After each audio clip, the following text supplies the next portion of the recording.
Arıqlama iynələri istifadə edərkən bir çox insan yaxşı çəki verir. Amma dərman kəsildikdən sonra bəzi şəxslərdə çəki sürətlə geri qayıdır. Bunun bir neçə səbəbi var. İştahın yenidən artması. Bildiyiniz kimi bu preparatlar aclıq hissini azaldır, beyində toxluq siqnallarını gücləndirir, mədə boşalmasını yavaşladır. Dərman kəsildikdən sonra bu təsirlər azalır. İkinci bir səbəb metabolizma yavaşlamış olur. Sürətli çəki itkisi zamanı bədən enerji qənaət rejiminə keçir. Bazal metabolizma azalır. Bədən daha az kalori yandırır. Üçüncü isə əzələ itkisi. Protein az qəbul olunursa, idman yoxdursa, xüsusilə güc məşqləri edilmirsə, yağla birlikdə əzələ də itirilir.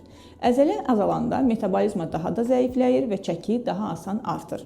Dördüncü, əvvəlki qidalanma davranışlarına dönüş. Dərman istifadəsi zamanı porsiyalar azalır, şirniyyat istəyi zəifləyir. Kəsildikdən sonra isə emosional yemə, gecə atışdırmaları, şəkər istəyi geri qayıda bilir.